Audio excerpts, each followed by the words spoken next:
61 agonizing days. 61 days of a terrifying $6 million ransom demand. An entire nation paralyzed by the horrifying disappearance of Nancy Guthrie.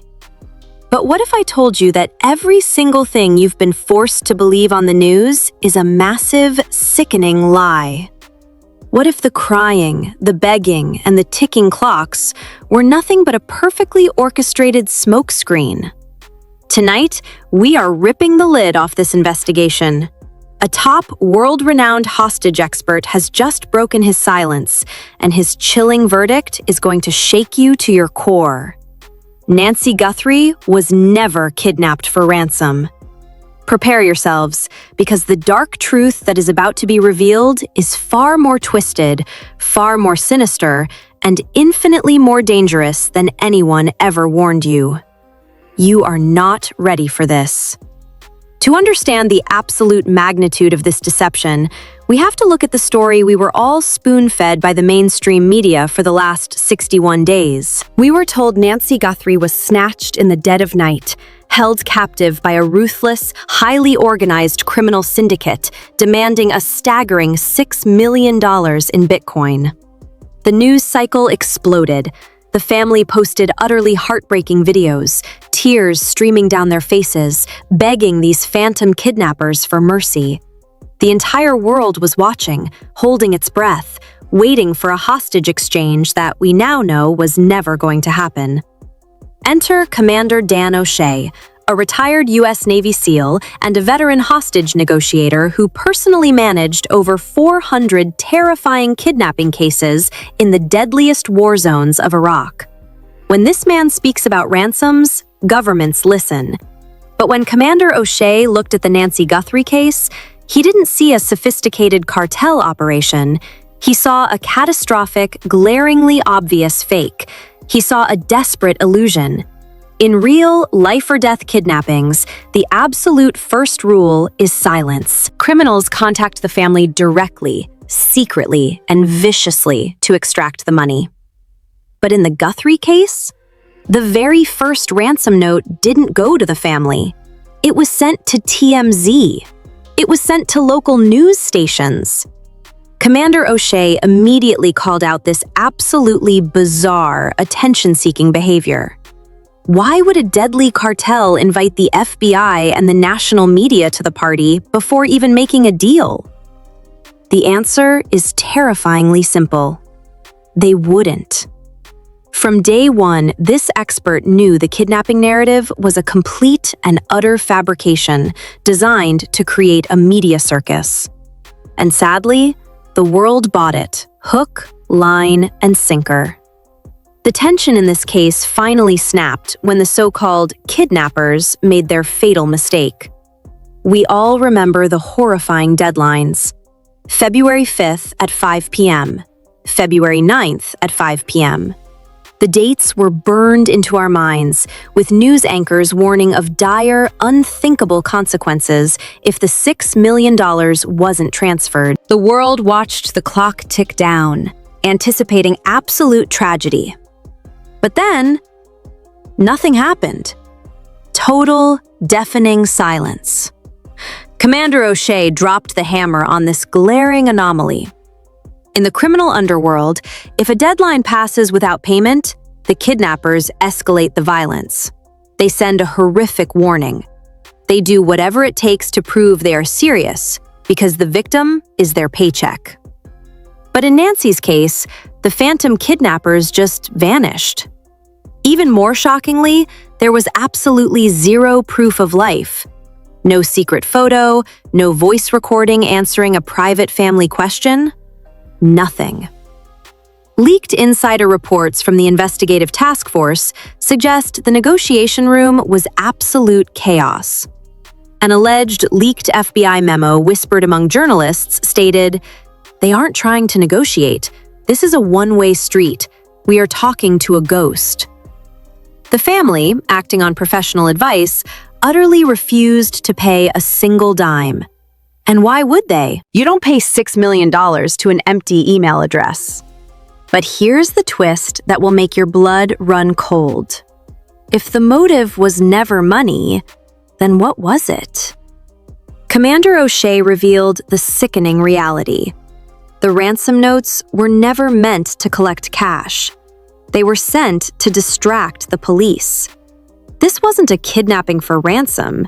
It was a violently targeted abduction that went horribly wrong from the very first second. The mastermind panicked, realized Nancy couldn't survive the ordeal, and suddenly had a dead victim and no leverage. The ransom was a desperate, chaotic cover-up. Just when you thought this investigation couldn't get any more unhinged, the entire narrative violently shifted, sending shockwaves across every major news network. The Bitcoin wallet attached to the ransom note? Tracked by elite cyber experts for the past 61 days. The balance? Zero.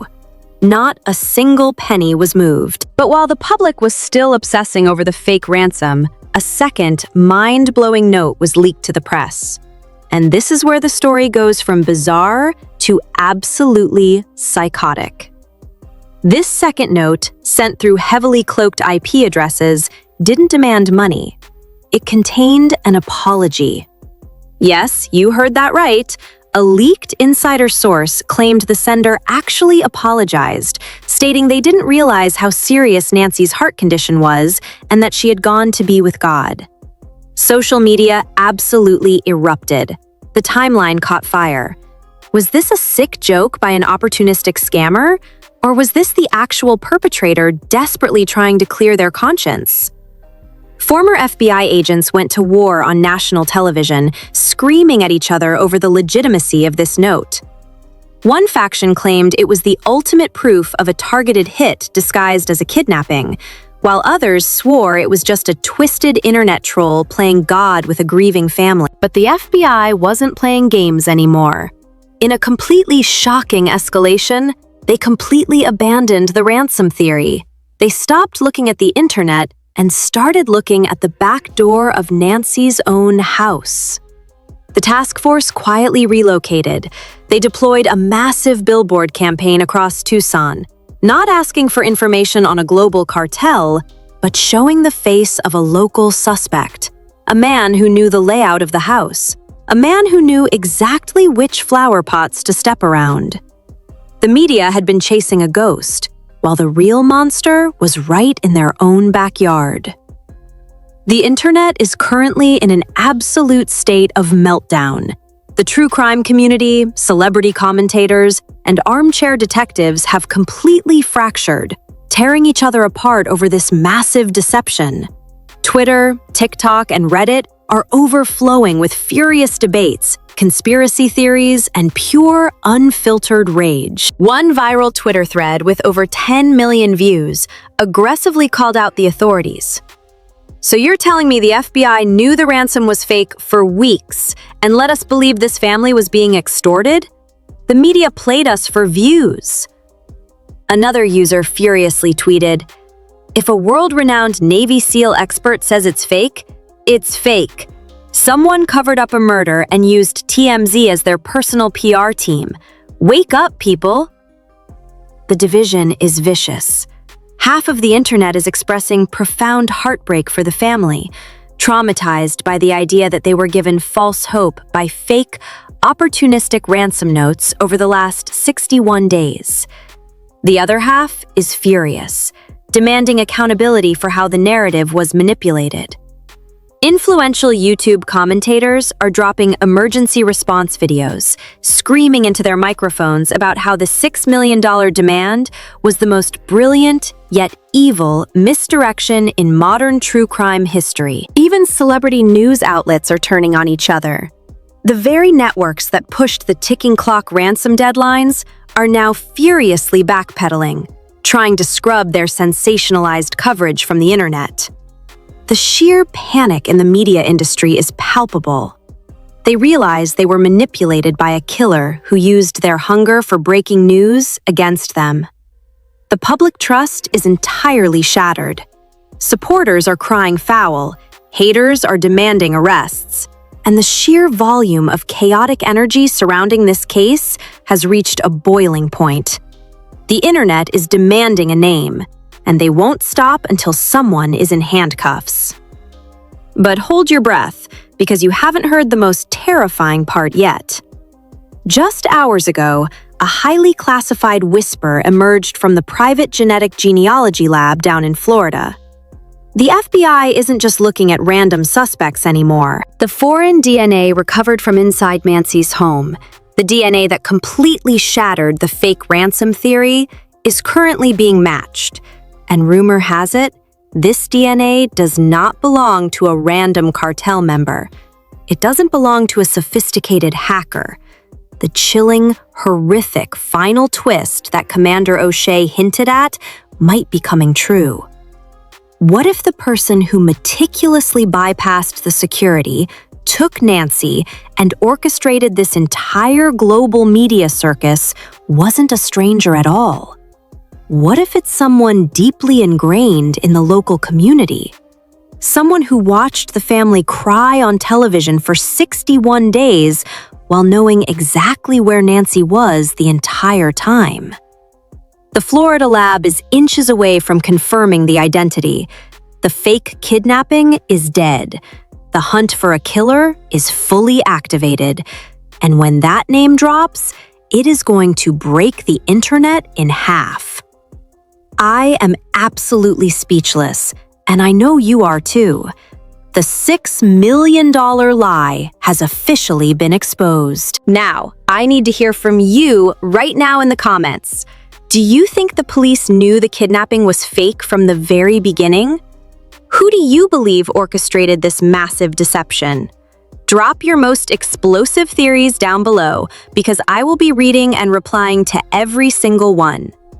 If this dark truth left you completely shocked, smash that like button, hit subscribe, and turn on the notification bell immediately. The DNA results are about to leak, and I will be dropping an emergency update the second they do. You cannot afford to miss what happens next.